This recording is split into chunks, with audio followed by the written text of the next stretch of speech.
My name is Earl. I'm an alcoholic. You know, often people want a definition of an alcoholic that's simple. Very difficult to do that. But let me remind you, or let me tell you, a story that I witnessed at the 1955 AA conference, the second AA conference that was held. It was in your state. It was in St. Louis at the Kiel Auditorium, and it was an evening when Bill turned over AA for the drunks. The General Service Board, the General Service Conference, the General Service Office had been started, and Bill was to fade in the background. This was a very emotional night, not a dry eye in the house. On the stage was Lois, and sitting in the audience next to me was Ebby Thatcher, who brought the message to Bill. Bill's mother was there. Oh, it was quite an event. But Icky Sheridan from Texas was the chairman that night, and he told the following story, which I think gives an excellent definition of an alcoholic. He said in his Texas twang, which I won't attempt to imitate, he said, down in East Texas, we have a little community that had no facility in which to keep a drunk if one showed up. So until they could build one that was more appropriate, it was decided that he should be put in the ice house. Those were the days when, before refrigeration, when they had little green cabins and in it was ice that they sold. Sure enough, a drunk showed up, and he was put in the ice house. That evening at dinner, the sheriff stood bolt upright and said, "Oh my God, Emmy, I've left old Joe down there in the ice house. I've got to go down and get him out." Put on his hat and he walked down the street and got to the little green ice house and laboriously opened the big heavy handle and opened the weighted door, and a ray of light crept into the corner over here. Was a little drunk all huddled up who looked up at the sheriff and said, "For God's sake, close that door. I'm freezing to death."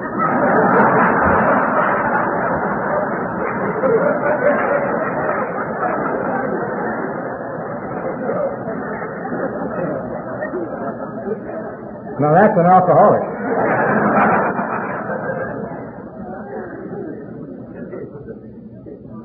With your permission, tonight I'd like to tell you something of my story. Not really materially different than yours, but something of it. But mainly I'd like to tell you things that I have discovered since I've been in AA, which has been 30 or 38 years. Would you agree with that? Is that okay? Okay. Let me speak medically, scientifically for a moment. I'm a physician. We feel that all addictions are the same. Makes no difference whether it's heroin or cocaine or alcohol or marijuana. From a medical scientific standpoint, they all represent the same upset in what we call the neurotransmitters of the brain. On the other hand, if you think I'm going to get in the middle of whether or not addicts and alcoholics should be mixed together in a group, you're crazy. What you do about it is your own business.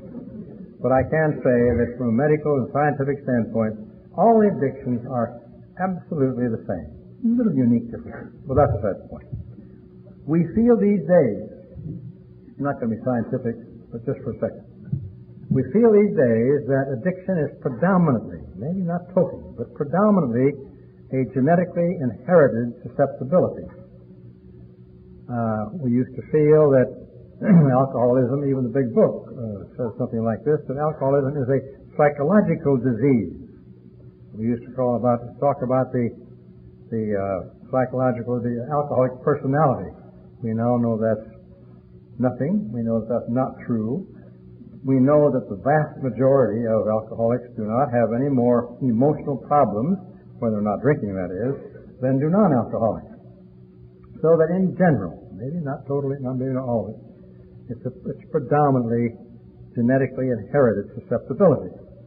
That's just the facts that we know them today. In my own family, there was lots of alcoholism. My father was an alcoholic. My mother was an alcoholic. She was not quite as severe as my father. She was a periodic. She got drunk 2 or 3 times a year. But baby, when she got drunk, hugged the wall, she was coming through. On her side, I had an uncle who died at the age of 47. from alcoholism. I had a cousin that died at the age of 30 from alcoholism. I have one cousin right now who has been in AA about, 14 or 15 years or so in that region. And then on my father's side, we're all over the place. So I come by my alcoholism very justifiably if our diagnosis of alcoholism as being a family inherited susceptibility is accurate, and we think it is. And yet this does not mean that everybody in a family that's laden with alcoholics or drug addicts of any kind will become alcoholics or drug addicted. My brother, for example, who was 18 months younger than I, is not an alcoholic. You know, every year, my wife, Vicky, who is sitting down here and whom you heard this afternoon, and I and my brother and his wife will go out to dinner at Thanksgiving or Christmas. We go to a restaurant, families are all gone, children, and my brother orders a martini. And he takes the martini and he holds up like this and looks at it through the light. You know, then he takes the martini and runs it under his nose to savor the bouquet. Then he looks at it again. Then he sips the drink and has the temerity to sit it down again.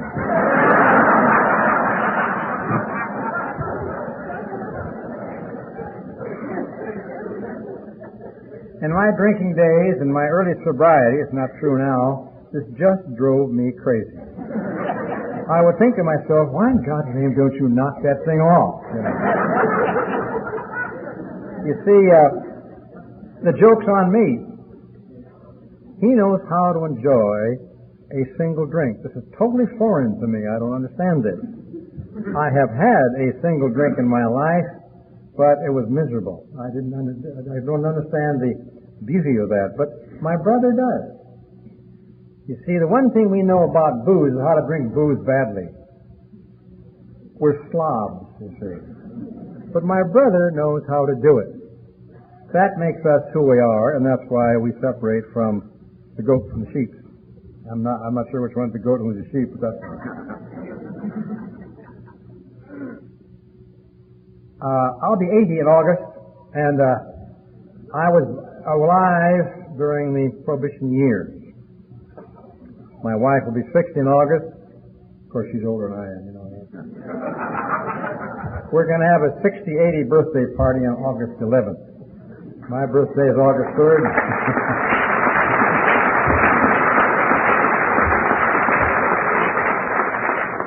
And as she said this afternoon, in our family, we don't live for the future.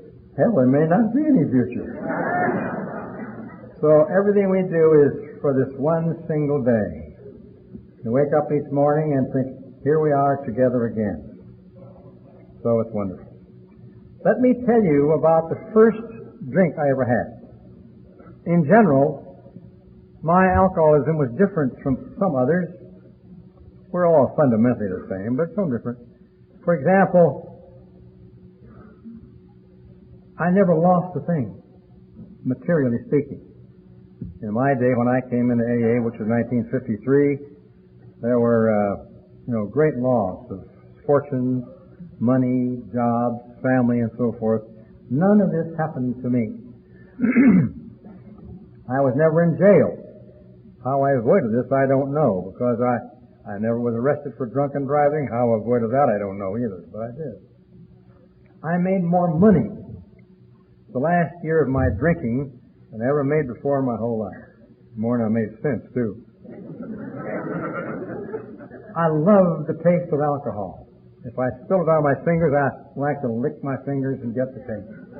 The taste wasn't so important as was the burning sensation going down my esophagus, kind of and landing down there. I like that. I went with a friend of mine who is now a retired colonel from the Army, still a friend of mine, and not an alcoholic. And we went up to a little resort near San Francisco. That's where I lived at the time. About 50 miles away from San Francisco, and it's known as Russian River. And we got 2 tents. We didn't have cabins in those days, 2 platforms with tents over them. with not one tent, but two beds in there. And we went up there specifically to try alcohol. That was our purpose in going. We looked up a bootlegger whose name was Ma Martinelli. Remember her so well. Ma Martinelli was a great big fat mamma mia, and she had about 8 or 9 children.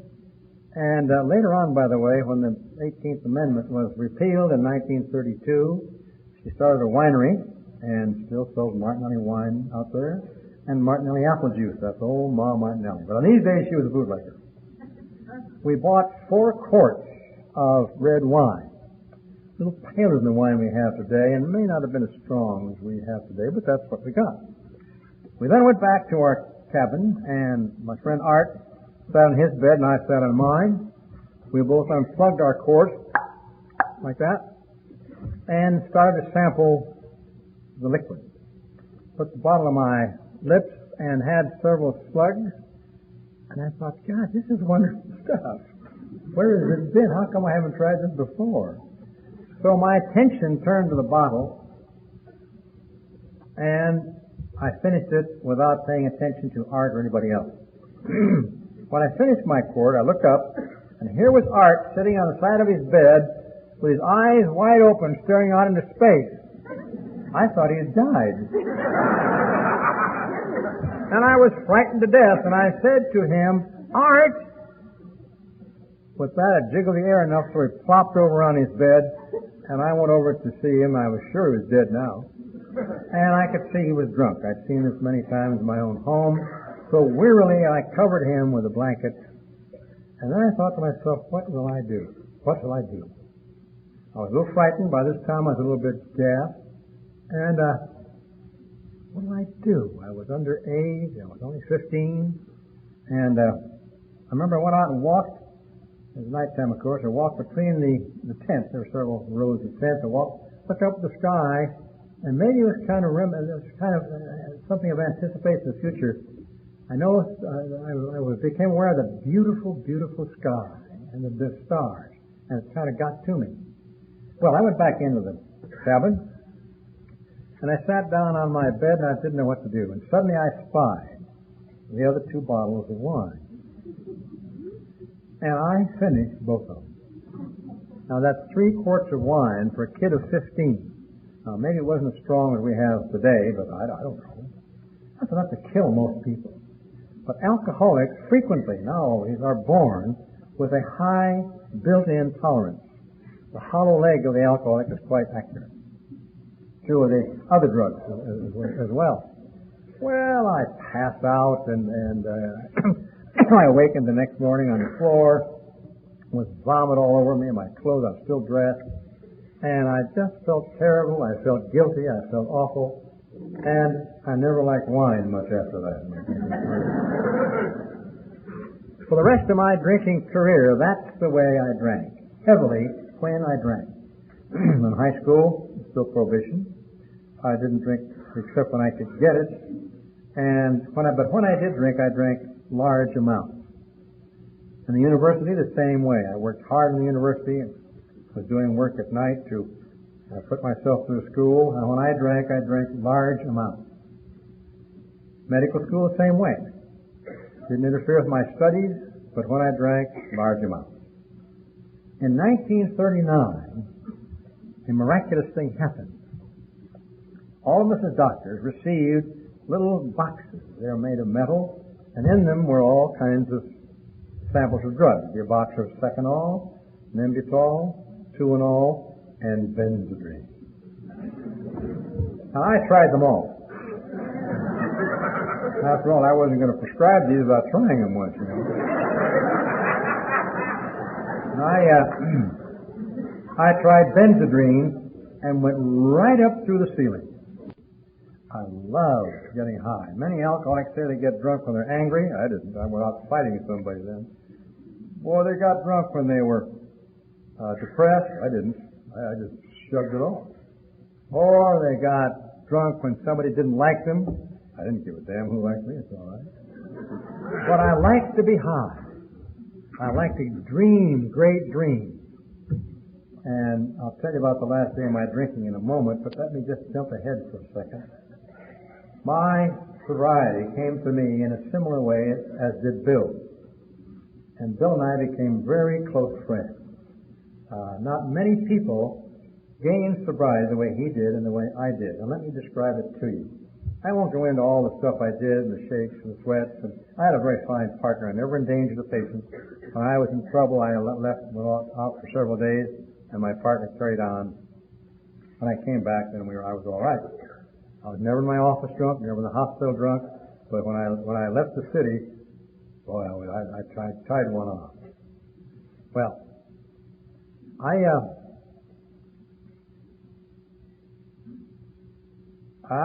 decided that, let me tell you about my last day of drinking. That's what I'll do. I'll skip to that.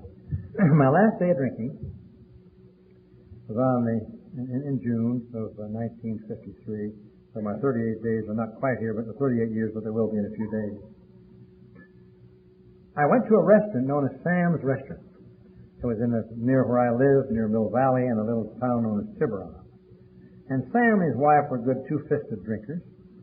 And I went out there that morning. I love to drink in the morning. Only when I was out on call. When I was on call, I didn't at all. I often went to the hospital and stayed there. For some reason or other, the hospital was like a warm, nurturing mother to me. I didn't have the craving to drink when I was there. I don't understand that to this day. Anyway, on this last day of my drinking, I ordered a Waring blender full of vodka fizz. You know the blenders, And I ordered 3 double vodka martinis. Now, why I ordered this mess, I have no idea what I did. And I love sweet drinks as well as straight drinks. I know that I didn't eat when I drank, but now and again I'd eat candy, which I was kind of ashamed of for a while, till I read the book John Barleycorn by Jack London, and he ate candy when he drank, and I said, well, hell, it was good enough for Jack, it's good enough for me. Now, on this day, this last day, I was not blacked out, I was kind of browned out. I remember a few events. At about, I suspect, 1 or 2 in the afternoon, very sunny, it was June, daylight saving, I went up the hill to see my friend Harry. I'd gone to the university with him. Now, why I went to see Harry, I have no idea. We weren't particularly close friends. We were friends. We were going to the university. We were fraternity brothers and so on. He was a couple of years younger than I. Now, I was not seeking sobriety at all. I had been worried about my drinking for several years. If someone said to me, "Are you a drunk?" I would recoil and say, "Yeah, I am. Yes, I am." Or, "Do you drink too much?" I'd say, "Yes, I do." And they'd say, "Well, why don't you stop?" And I'd say, "I don't know. I stop, but I can't seem to stay stopped." Remember one time on Sunday, I said to myself, "I've been drinking far too much. I've got to stop this." So I went on the wagon for good. Never going to drink again. I went Monday, Tuesday, Wednesday, Thursday, Friday. And Friday afternoon, I came home, in the evening, I came home from the office, poured out a glass full of vodka, and drank it down. And as I did so, I said to myself, "Earl, I thought you said you weren't going to drink again." I just couldn't stay stopped. But I never called myself an alcoholic. In those days, alcoholics were considered to be on Skid Row, and I was not on Skid Row, that's for sure. So I didn't ever call myself an alcoholic. Back to the story about Harry. Went up to see Harry, and Harry said to me, "You know, I've had lots of trouble from booze." I said, "Yes, I know that. I read the newspapers." He said, "You know, my wife has left me." I said, "Yes, I know that. I read the newspapers." And he said, "But you know, I haven't had a drink for 7 months." I said, "You haven't?" He said, "No, have you ever heard of Alcoholics Anonymous?" Well, he said, "You know, I've gone to AA," and he said, "I haven't had a drink for 7 months, and I feel very, very good." That's fine. That's so. He gave me a piece of paper just to acquaint me with AA, which is something like this. It opened up, this thing opens up like this, and on the inside, there were maybe 10 or 15 statements here and the same number on this side, directed towards the alcoholic or the drinker who is planning on stopping drinking. I was not planning on stopping drinking at that particular day. I have been worried in the past, but not this day. I later said, when I knew what 12-step words meant, I later asked Harry if he was doing some 12-step work on me, and he said, no, I wasn't. I just was going to give it to you so you could read about it. Well, the scene changes, and suddenly I'm back on my deck in Mill Valley, where I lived, in the community across the Golden Gate Bridge. And I was sitting on my deck, and I was trying to make out this paper out, and I was so drunk I just couldn't read it. So I asked my then wife to read it to me. I've had about 100 of them, by the way. And Mickey and I have had only 7 marriages between us. That's all. No, we got a good one this time. It took us a long time to get here. We got it. And so she did. She read it to me. One thing she read was, don't stop drinking for anybody else except yourself. Consider that. Don't stop drinking for anybody else except yourself. Or anything else, your children, your wife, your job. Just stop for you. The next thing she read was, don't consider yourself a martyr because you stopped drinking. Don't stop drinking for anybody else except yourself, and don't consider yourself a martyr because you do so, implying, after all, you're the one in trouble.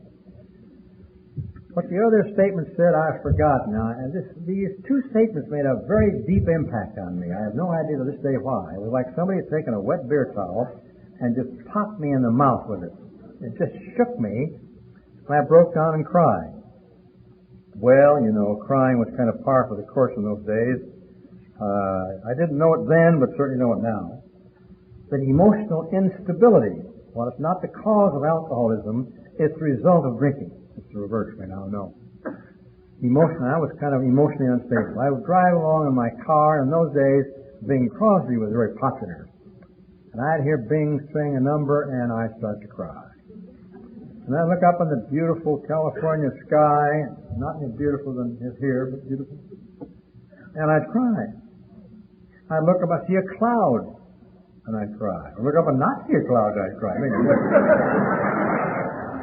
I'd look at my wife and my daughter, and I would cry. I'm sure they looked at me and cried, too. I don't know.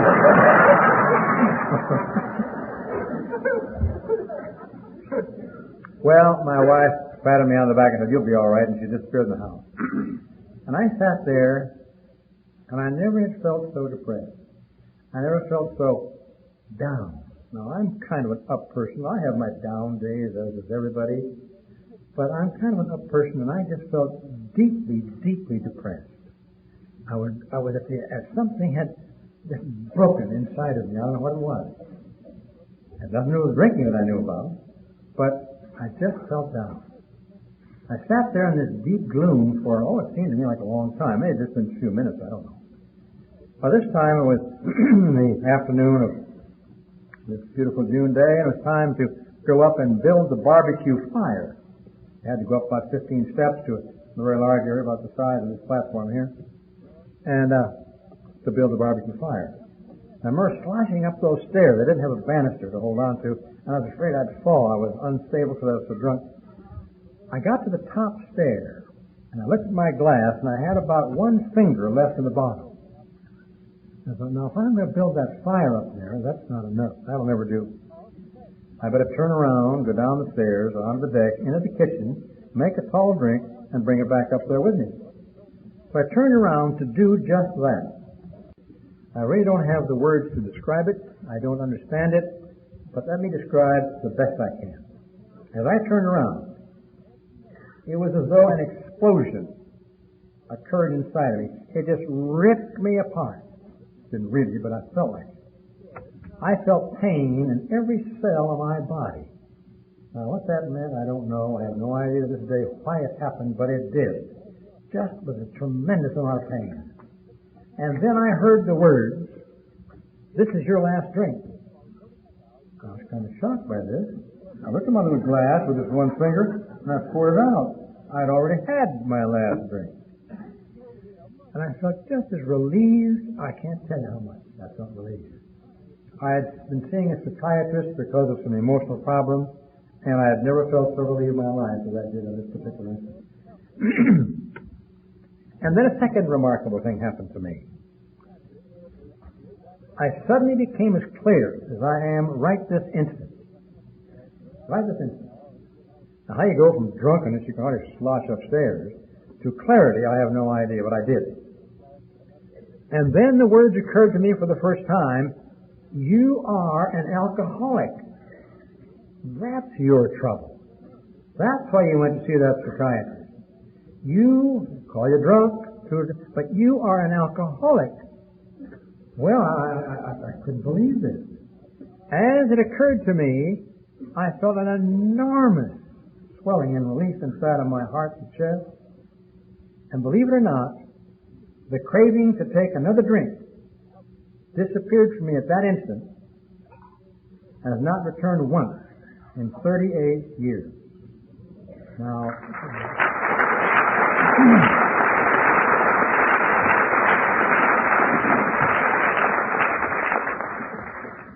I have no idea why, but it just thrills me.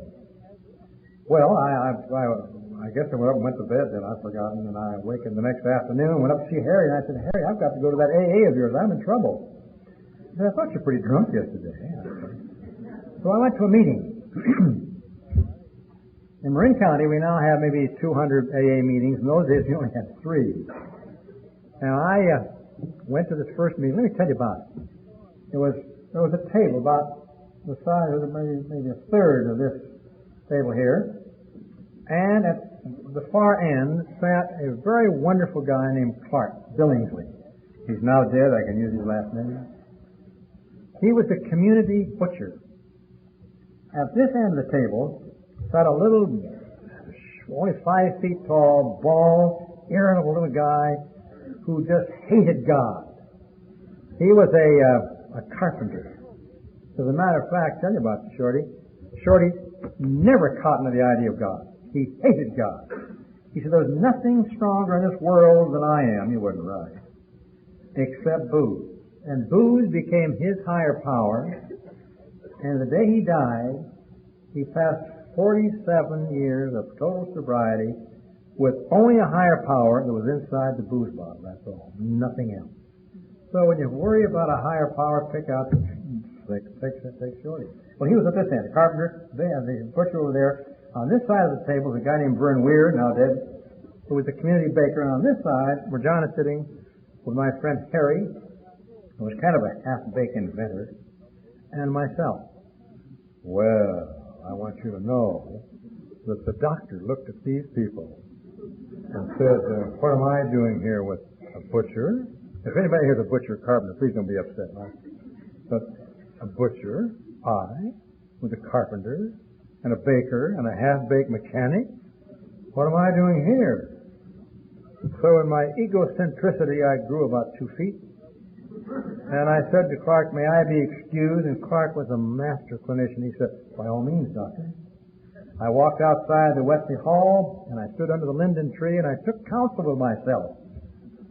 And I said, do you mean to tell me, and I went down all of my honors and my professorial status at the medical center, everything, you mean to tell me that you, with all of this, have got to go back in there to get a butcher, and a carpenter, and a baker, and a mechanic to make a man out of you?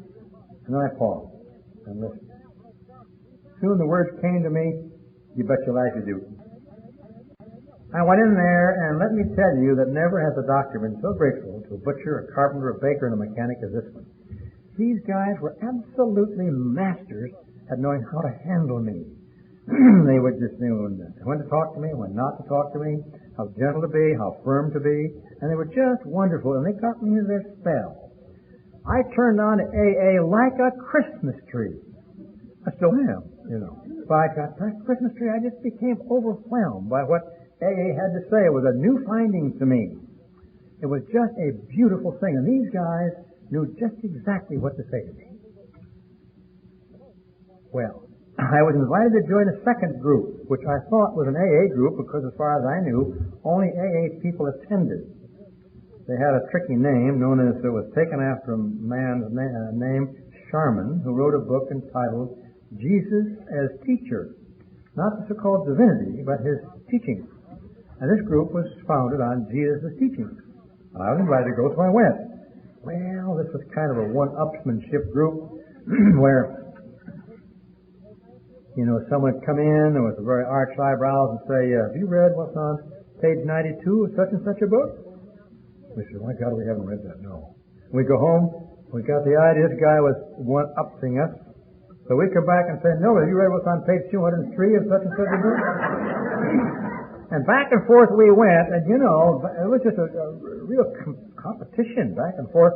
And I went there for 3 or 4 months, and I floated up into the sky, way up here into a cloud that's kind of higher than God, and I felt just awful. Never felt so miserable in my life. Well, by this time I'd learned to worship Clark, Shorty, and Vern. And I went to Clark and I said, Clark, there's something wrong with me. I might just as well be drunk as feel like I do right now. It's about 4 months sober. I thought I saw a faint smile go across his face. He said, Earl, let me get you a cup of coffee. In those days, we served donuts at all the meetings. That's not true so much today, I guess. And he got me a cup of coffee, and I was like a child. I watched everything Clark did. I followed him across the room and went over and sat down in a chair, and he pulled up a chair for me, and I put my eyes were on him, just waiting for what he was going to say. I just had become entranced by what these guys said. He said, Earl, I don't know what to tell you to do, but he said, have you read the big book? I said, yes, I've read it 3 times. He said, you don't learn very well, do you? And I said, well, maybe I don't. He said, have you read page 79? Now, in those days, some of the old-timers will recall this, at least in California this is true. We didn't call it the 5th chapter or how it works. We called it page 79. It's now page 58, I think it is now. So, have you read page 79? I said, well, yes. He said, I think I'd go home and I'd get it out and read it again. And I said, Croc, I'm going to do that. Thanks very much. I put on my hat. I didn't have a hat, but I got it. I went home, opened up the big book, and I read. Rarely have we seen a person fail who has thoroughly followed our path. Thoroughly followed our path. Rarely have we seen a person fail who has thoroughly followed our path. Those who do not recover are people who cannot or will not completely give themselves to this simple program, usually men and women who are constitutionally incapable of being honest with themselves. There are such unfortunates. They're not at fault. They seem to have been born that way. They are naturally incapable of grasping and developing a manner of living which demands rigorous honesty. Rigorous honesty. Completely give yourself. There are those too who suffer from great emotional and mental disorders, but many of them do recover if they have the capacity to be honest. And that rung a bell. Our stories reveal what we used to be like, what happened, and what we're like now. If you have decided that you want what we have, and are willing to go to any length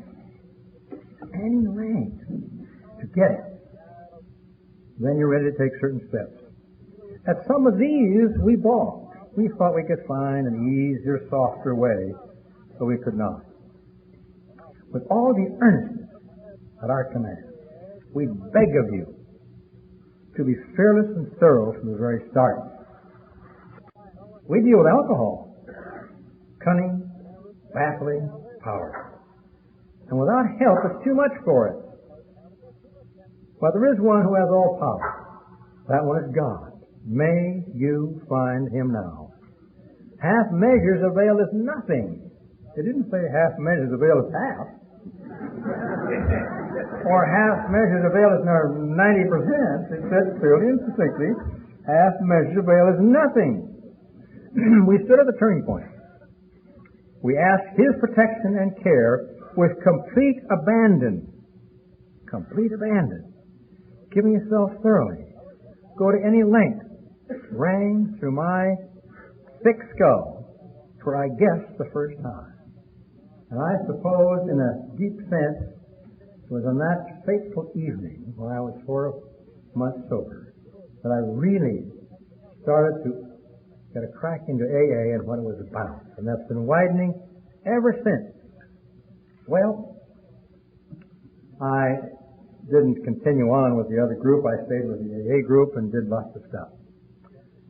Let me tell you a little bit what I have learned, if you'll forgive me, about in my 38 years of sobriety. First of all, I've written a book about my first 35 years of sobriety. Some of you have it around here. My first 35 years of sobriety. And in there I have said, I got this from a friend of mine known as George Hood, who was one of the first 100 men in AA, that there are 4 I's, capital letter I, in AA. One is infatuation, where we just get turned on by what AA says. Now, not everybody is turned on by AA at first, but eventually, if we hang around, we do get turned on and infatuated. My God, I made more phone calls and went to more meetings and talked to more people with lunch. And, well, we didn't have many meetings, but I went to as many as I could. And I was on fire about AA all the time. Still am. Not quite that as excited about it, but I'm, I don't jazz around like I did then, making many phone calls I did then. Infatuation. Then about 2, 3, 4, 5 years comes a period of irritability. Where we say, what kind of a cockeyed chairman are you? Who are all these goofballs at this meeting? What's the matter with these coots? Who are these people that say we can't have drug users in our group? Who are these I know the way boys? Who are these fools? Now, I'm not quoting now. And so we become irritated and become irritable and we are dissatisfied, and AA is not going the way it should. Something's wrong with AA. There should be something. AA is not like it used to be. It should be changed. And this goes on for a matter of months or years, and finally we get to an irritable stage. No, an inventive stage. Inventive stage. And here we decide to do something about it. I'll show these numbskulls. They don't know what AA is about. They just think they know. I know what AA is about. I'll start a new group. Well, I started more new groups than you can shake a stick at. I started one group at the Children's Hospital in San Francisco on the 17th of August, 1965, and it's still going, by the way, dedicated to the fact that the newcomer was a slob. Just old-timers should be at this meeting. Well, I was only sober about 12 years in. I wasn't even an old-timer. How mixed up can you get? Well, if you think you've come into AA not to get mixed up, you better leave the door. If you've come into AA to get happy all the time, you're crazy. If you've come into AA not to have any trouble, you aren't thinking very clearly, because, baby, you're going to have some. I know that people say, well, if you're unhappy, you're off the AA program. Oh, nonsense. I knew Bill very well, and Bill was one of the most unhappy guys I've ever known. He was also one of the happiest guys I've ever known. Then finally comes the 4th I. And the 4th I is one of insight. And that's when slowly it seeps through our irritable, inventive. For example, right this second, listen to the silence in this room.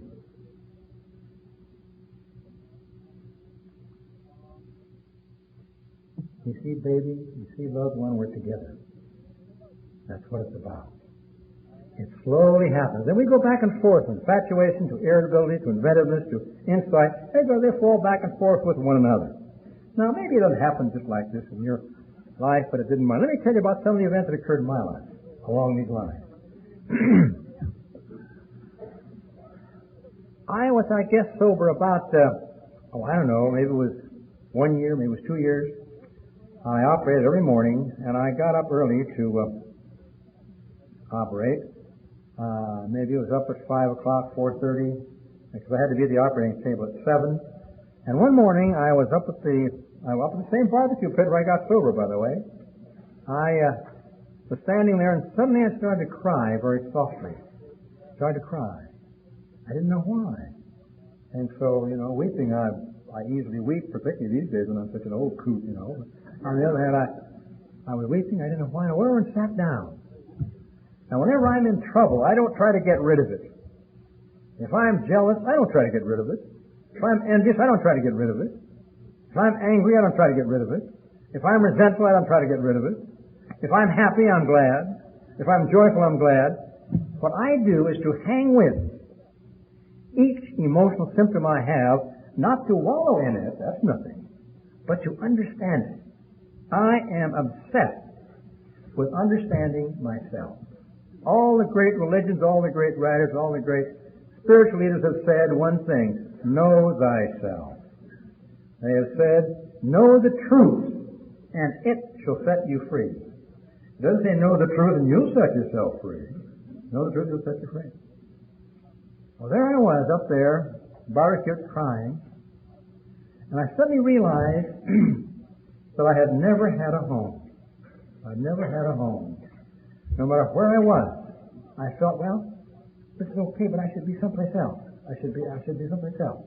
And I got to that someplace else, finally, and I finally said, this doesn't do it either. I should be someplace else.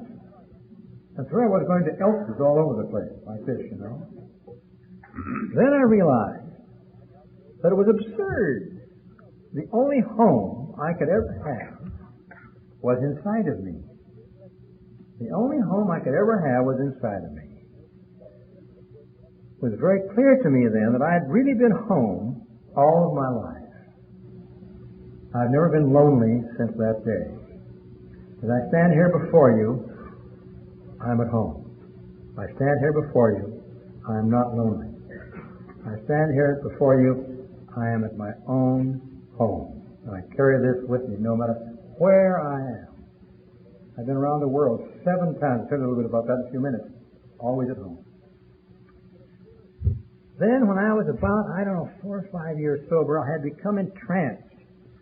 Dale and I were talking about this with a very fabulous guy named Chuck C. from California. Many of you know him. Beautiful guy, fabulous speaker, one of the great men in AA, now dead. So happened he and I were born the same day. He was 9 years older, but the same day. And we became very friendly. I worshipped this guy. Everything he said, I tried to copy him. I was always trying to copy people and talk like they did. Or I was trying to read things and to inculcate what I read into my own heart and soul. I was always trying to copy someone else outside. Well, I just felt miserable. I remember one time I decided I was going to be happy all the time. Mistake that. And I decided I would employ the power of positive thinking. Now, I'm not against Norman Vincent Peale, believe me, nor am I against the power of positive thinking. I mean, that's maybe you've had great success with this, but let me tell you the mishmash I made of it. I spent a whole year going around smiling all the time. Smiling. The more I did it, the worse I felt. Remember, I decided one day I was going to write a book entitled The Power of Negative Thinking. I never did that. Well, I had become a follower. I was following others, whether through books, articles, listening to them, watching them. I was at a conference where Chuck and I were the speakers in Midlands, Odessa, Texas. And I yawned. I have to do it my own way. Now, if you want to follow somebody and that you want to be a second-class citizen, well, be my guest. I'm not against it. But if you want to be your own self, you've got to have the courage to tread the path in solitude. Now, I didn't say you're lonely, but we're all in solitude. In AA, we're in solitude, all of us. But we're together. In this room, all of you are in solitude. So we're together, baby. We're in together, loved ones. Together. So from that time to this, I have done nothing but hone out my own way of AA. People say to me, you still go to meetings? I said, sure. So why do you do that? I said, well, I like drunks to begin with, you know. And you see, I have become AA, my brand of AA. Now, my brand of AA might not be your choosing of a brand of AA, but it's mine. I do my own way. It takes great courage to do that. I'm not patting myself on the back, I'm just saying it's true. Be your own guru. Listen to others, all of them. For instance, when you first 3, 4, 5, 6 years in AA, listen to everything the old-timers say, but don't feel obligated to believe them. They may have a kind of sobriety that you like.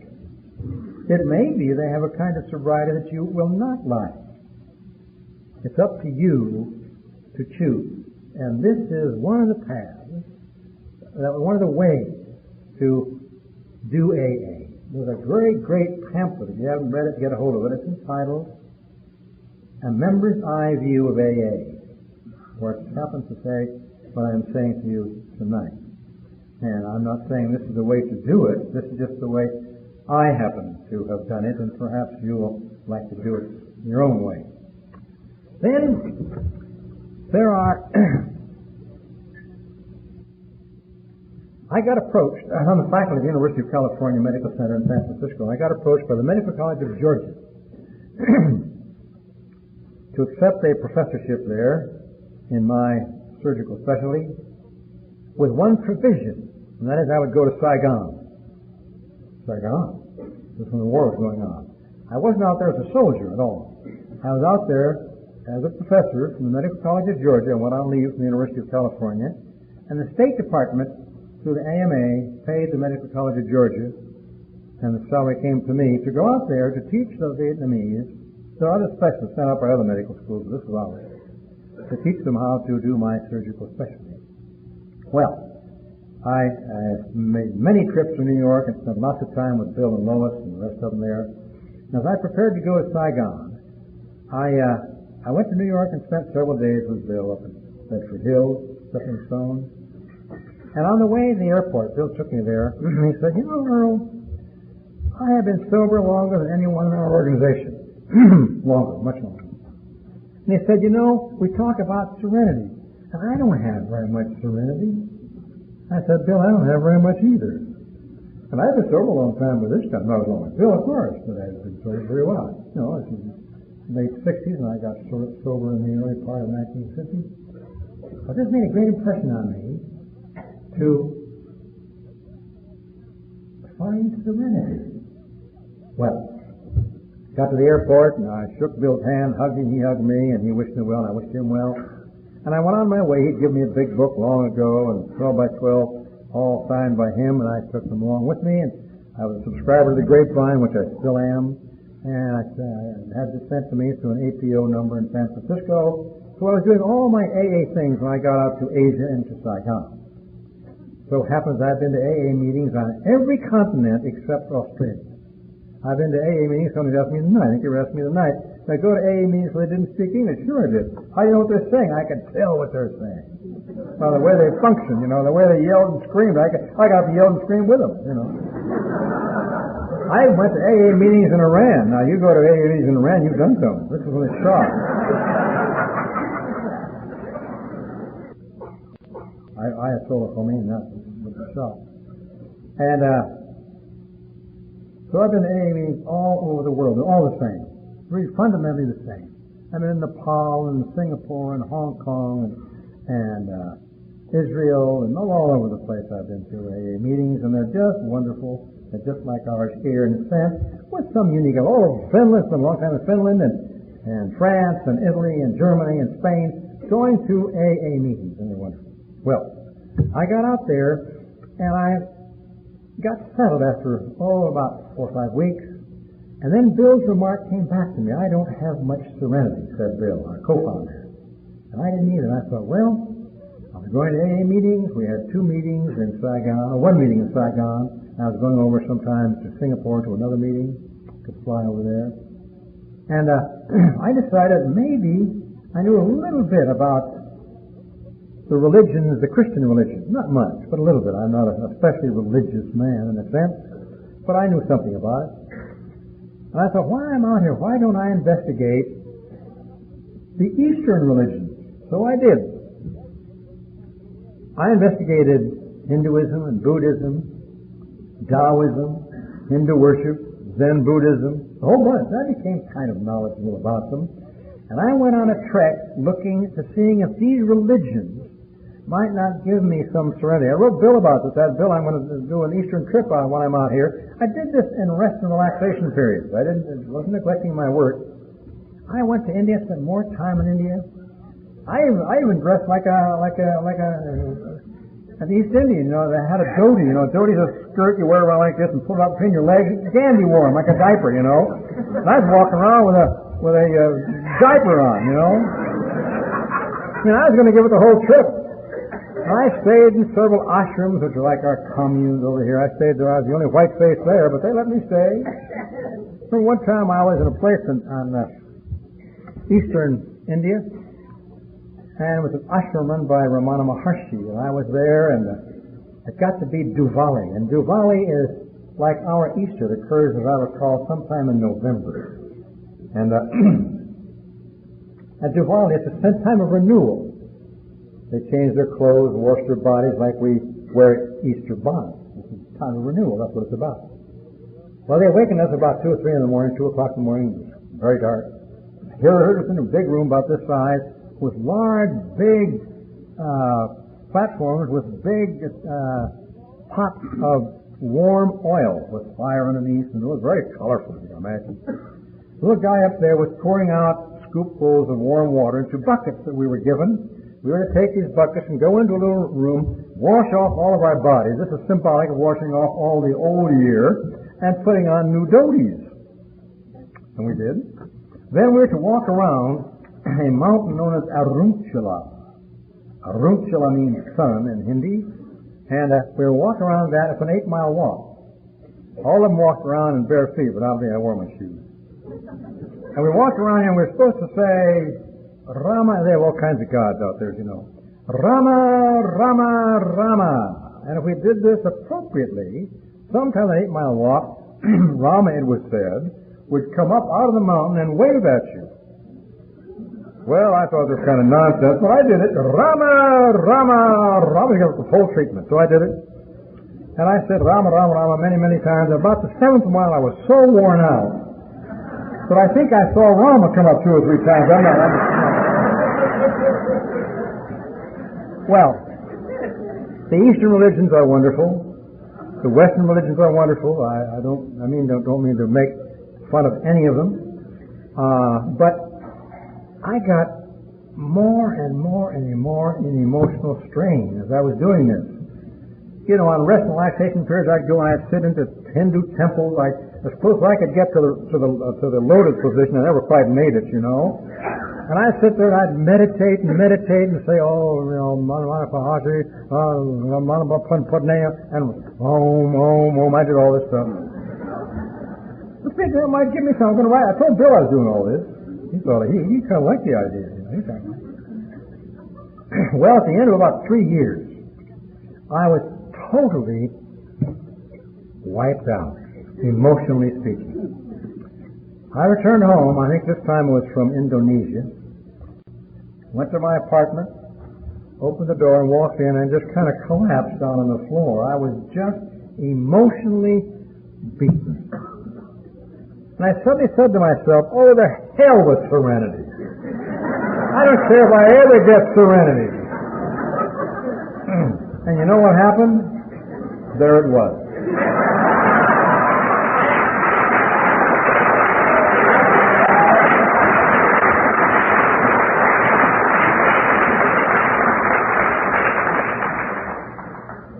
So when I hear somebody say, I'm upset and I'm looking for serenity, I almost vomit. But on the other hand, I did it, I vomited, I tried, so if you got to do it, baby, do it. But I've not thought, I could see in an instant that seeking was the trouble. You see, here's the reason why, if I can be technical for just a moment. You see, in the material world, there is such a thing as time. For instance, it took us a certain amount of time to get here. We are here for a certain amount of time, and when this meeting is over, it'll take us a certain amount of time to go where we're going. That's very valid. We even there overdo it a lot. But from the emotional standpoint, and AA is about emotions almost solely, there is no such thing as time. It's always now. In the material world, there is time. In the emotional world, there is no time. From an emotional standpoint, we're here.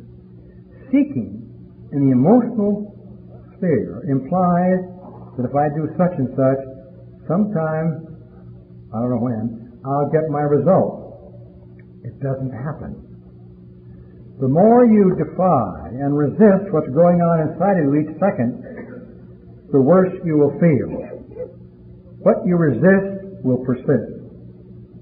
Now, if it's always now in the emotional sphere, it is,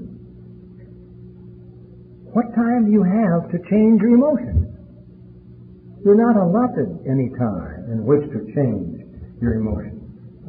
So, you're left with only one thing, and that is to, with all your heart and soul, accept, if I can use that word, each emotion every second, the way it is.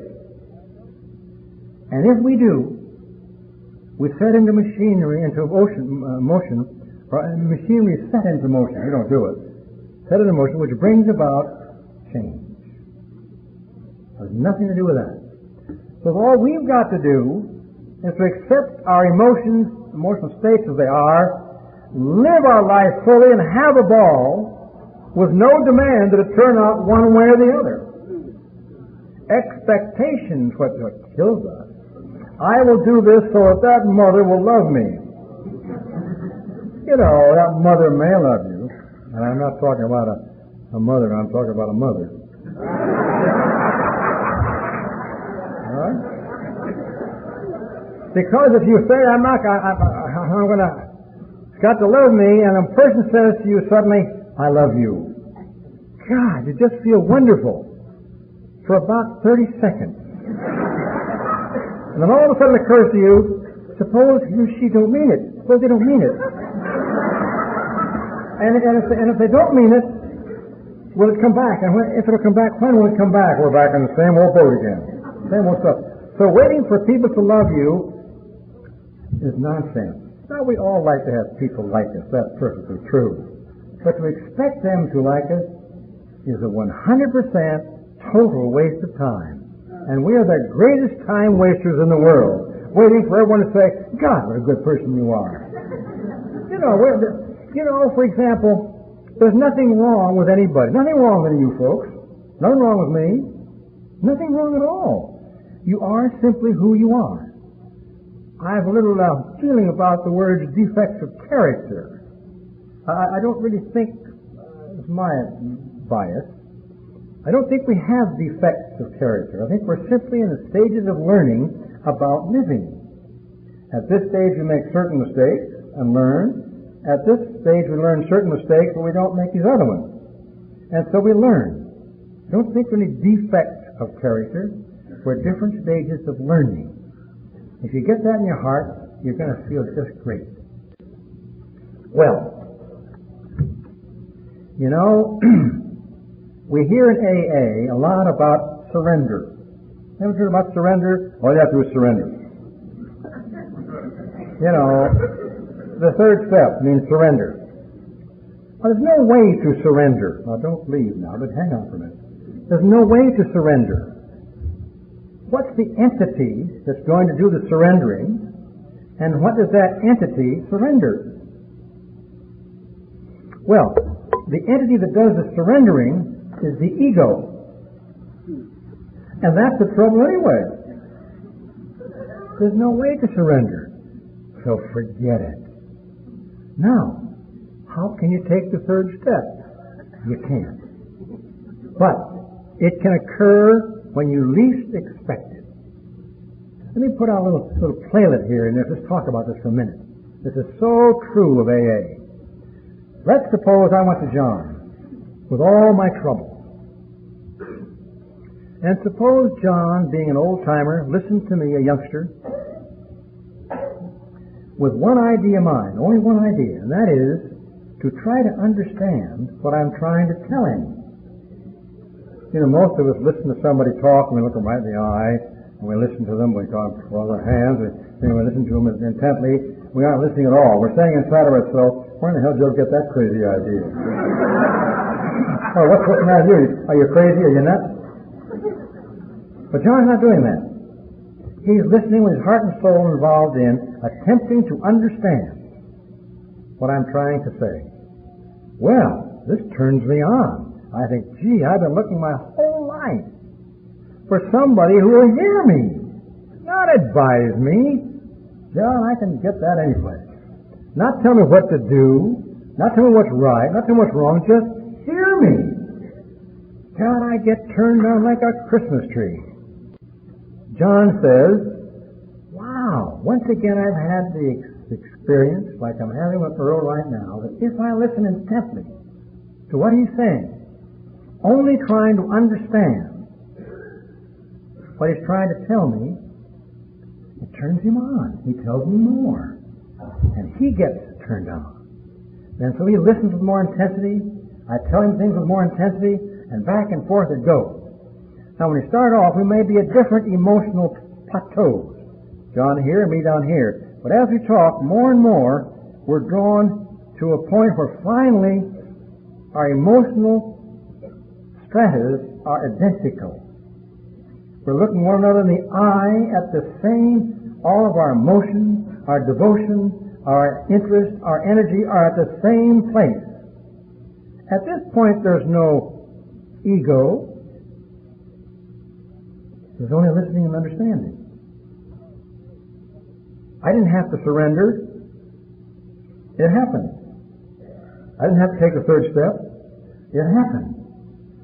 By just listening. Imagine if you and I spent the rest of our lives, we won't, but suppose we did, listening to what people are trying to say. We wouldn't have any wars. We'd have no racism. We'd have no sexism. We'd only have listening and understanding. AA teaches us listening and understanding. Now, when John and I are this way, and our energies, our attention, our devotion are both the same, that's all the same thing, by the way, like this, and we look at one another's eyes, and we're at the same point. And we all of a sudden say, wow, you're like I am. He looks at me and says, why, you're like I am. At that point, we transcend and go up like this, and we feel glorious. That's at base the spiritual side of the AA program. AA knows this so well. Came to believe through listening that a power greater than ourselves could restore us to sanity. Came to believe that if in an involuntary way we could let go, God would do His thing. That's what we learned. Now, there's so many other things that have happened to me, but now it's getting late. So, let's just talk for a second about what's happened to us, all of us kids. See, we're really, in a sense, the chosen people. You see, we have been brought to our knees and have crawled to one another, looking one another in the eye, needing to lock in with somebody. Don't have to follow them, just lock in, lock in, lock in, lock in. That's what we have done. Booze, and if you will, drugs, brought us to this point. Our greatest friend is booze. Yeah, it kicked us right in the fanny. Yeah, it broke our hearts. Yes, it broke our homes, broke our relationships. Why? To bring us here on the 50th anniversary of AA in Kansas City and other places in the world. We are the chosen people. But as soon as you start to think we're chosen people, we're going to get drunk.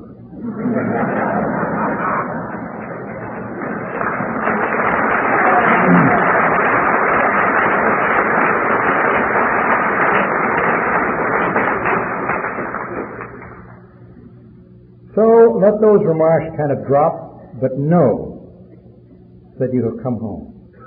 A painful home, a turmoil home, a conflicting home, a joyful home, a happy home. You see, we're all alike emotionally speaking, not physically speaking. All bottoms are the same. Physically they aren't. Emotions are all the same. Because despair is despair is despair is despair. You reach despair, I reach despair, John reached despair, you reach despair, you reach despair, and it's all the same. My suffering is the same as yours. My pain is the same as yours. My happiness is the same as yours. But I'll be damned if we'll believe that. We think, no one has had the pain that I've had.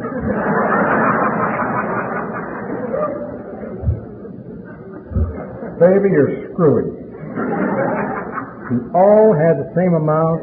We're all sitting here with the same cracks in our heart, the same joys in our soul as everybody else. Now, you may be at a joyful period of time. I'm at a depressed period. That may be true. And this is the thing. Now, isn't it strange? You know, we have gone to the great authorities, the doctors, to try to get help. And in some instances, they help us a lot. But the doctors cannot give you and me the kind of sobriety that we've got to have. The kind of sobriety that is present in this room in most of us. We've gone to psychiatrists, and they put us on an endless series of couches and things and talk to us and analyze us and done all kinds of nonsense.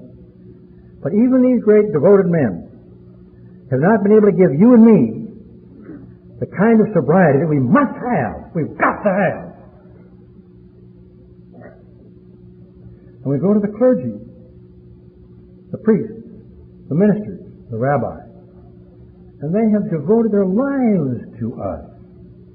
Yet, barring certain exceptions, they have not been able to give you and me the kind of sobriety that we have got to have. We must have it. And yet you take a bunch of damn idealistic, perfectionistic, irritable, tense, nervous, resentful, angry drunks and put them together. And you know, if you have a conversation, you have 10 people, standing around like this, you got 10 different conversations all beginning with the word I.